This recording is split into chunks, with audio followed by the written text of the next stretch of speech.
Hi സുഹൃത്തുക്കളെ, ഇന്ന് എനിക്ക് പറയാനുള്ളത് യൂട്യൂബ് നിറയെ ഞാൻ നോക്കിയപ്പം ഒരു ജിജിയും പിന്നെ മരിയൻ ജോസഫ് എന്ന് പറയുന്ന രണ്ടുപേരുടെ വീഡിയോ ആണ്. ജിജീനെ ഭർത്താവ് അടിച്ച് തലയൊക്കെ പൊട്ടിച്ചു. ഇതിനിടയ്ക്ക് ഞാൻ കണ്ടവരുടെ മോള് വീഡിയോ, ഈ അടി നടക്കുന്ന വീഡിയോ ഒക്കെ പുറത്തൊക്കെ വന്നു. അപ്പോൾ ആ മോള് അച്ഛനുമായിട്ട് സംസാരിക്കുന്നു, അമ്മയായിട്ട് സംസാരിക്കുന്നു. അത് കേൾക്കുമ്പോൾ തന്നെ നമുക്ക് ഭയങ്കരമായിട്ട് വിഷമം തോന്നും. അച്ഛനെ പറഞ്ഞ് മനസ്സിലാക്കുന്നു. ഇതിനകത്ത് അജ്മൽ എന്ന് പറയുന്ന ഒരാൾ ആണ് ഇവരുടെ ജീവിതത്തിൽ ഇടപെട്ടത് എന്നാണ് ഇതിൽ തോന്നുന്നത്. എന്തോ അവരൊരു ചാരിറ്റബിൾ ട്രസ്റ്റ് നടത്തുന്ന ഒരാളാണ്. കുറച്ച് വീടൊക്കെ വെച്ച് കൊടുത്ത് ആളുകൾക്ക് നല്ല ഉപകാരികളാണ്. പിന്നെ ഒത്തിരി കുടുംബങ്ങൾ അടിച്ച് പിരിഞ്ഞു പോകുന്നവരെയൊക്കെ ഒന്നാക്കുക, ഭാര്യയും ഭർത്താവിനെ ഒക്കെ ഒന്നാക്കുന്ന ആളുകളാണെന്ന് എനിക്ക് ഓരോരുത്തരുടെ യൂട്യൂബ് വീഡിയോ കണ്ടപ്പം മനസ്സിലായി. പക്ഷേ മോള് പറയുന്നതും ആ വഴക്ക് കൂടുന്ന സമയത്ത് അച്ഛനും അമ്മയോടും പറയുന്നത്, കുറേ നാൾ കൊണ്ട് ഞാൻ ഇവിടെ കേട്ട് സഹിച്ചുകൊണ്ടിരിക്കുകയാണ് നിങ്ങളെ രണ്ടുപേരുടെയും വഴക്ക്.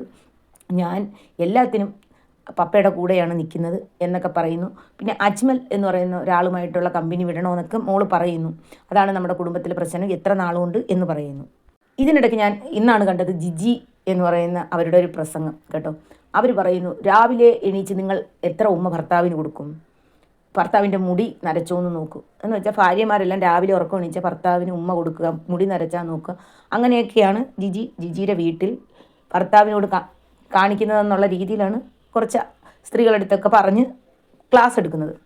പക്ഷേ മോള് അവിടെ പറയുന്ന ഒരു വീഡിയോ ഞാൻ കണ്ടു. അതിനകത്ത് മോള് പറയുന്നു, എത്ര നാളുകൊണ്ട് ഞാനിവിടെ സഹിക്കുന്നതെന്നറിയാം. ആ കൊച്ചിൻ്റെ കരച്ചിലും അതിൻ്റെ പറച്ചിലും കേട്ട എൻ്റെ പൊന്നു, അത്രയ്ക്ക് ആ പെൺകൊച്ച് അനുഭവിക്കുന്നു.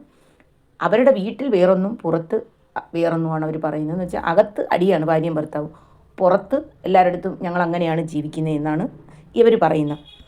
എനിക്കൊരു കാര്യം പറയാനുള്ളത്, ജീവിതമാകുമ്പം പ്രശ്നങ്ങളൊക്കെ ഉണ്ടാകും എല്ലാ കുടുംബത്തിലും. ഇനി വലിയവൻ്റെ കുടുംബത്തായാലും ചെറിയവൻ്റെ കുടുംബത്തായാലും ആ പ്രശ്നങ്ങൾ അവിടെ തന്നെ ഒതുക്കി തീർക്കുക. ചെറിയ പ്രശ്നങ്ങൾ പറഞ്ഞു തീർക്കുക. ഭാര്യയും ഭർത്താവും ഇരുന്നാൽ പറഞ്ഞാൽ തീരാവുന്നതേ ഉള്ളൂ. അതോ ഈഗോ വെച്ചിട്ട് അത് വലിയ പ്രശ്നങ്ങളാക്കാതിരുന്നാൽ ഒരു പ്രശ്നവുമില്ല. അത് രണ്ടുപേരും കുറച്ച് കഴിഞ്ഞ് ഒരു വഴക്ക് കൂടി ഒരു മണിക്കൂർ അല്ലെങ്കിൽ ഒരു ദിവസം കഴിഞ്ഞ് രണ്ടുപേരും അങ്ങോട്ടും ഇങ്ങോട്ടും മിണ്ടിയാൽ തീരാവുന്ന പ്രശ്നമേ ഉള്ളൂ. അതിൽ വേറൊരാളെ ഇടപെടുത്താതിരിക്കുക, അത് ഈഗോ വെച്ച് പെരുമാറാതിരിക്കുക. ഇതൊക്കെ ചെയ്യാതിരുന്ന ആ കുടുംബത്ത് ഒരു പ്രശ്നവുമില്ല. എനിക്ക് പറയാനുള്ളത് അതേ ഉള്ളൂ. അല്ലാതെ ഇവർ പറയുന്ന കണക്ക് നേരം വെളുത്തെണീച്ച് ഭർത്താവിന് 10 ഉമ്മ കൊടുക്കുക, മുടി നരച്ചാന്ന് നോക്കുക. ഇവരിതൊക്കെ നോക്കിയിട്ട് ഇപ്പോൾ അവരുടെ ജീവിതത്തിലെ അടി മൊത്തം ആളുകൾ കണ്ടില്ലേ, കേസായി വഴക്കായി അവരെ തലമണ്ട അടിച്ച് പൊട്ടിച്ച് മോള് നിലവിളിച്ചത് ഒക്കെ കേട്ടില്ലേ. ഒരു കുടുംബമാകുമ്പോൾ തട്ടിയും മുട്ടിയൊക്കെ നിൽക്കും. അത് രണ്ടുപേരും മനസ്സിലാക്കി ജീവിക്കാമെങ്കിൽ എന്ത് സന്തോഷമാണെന്നറിയാമോ ജീവിതം.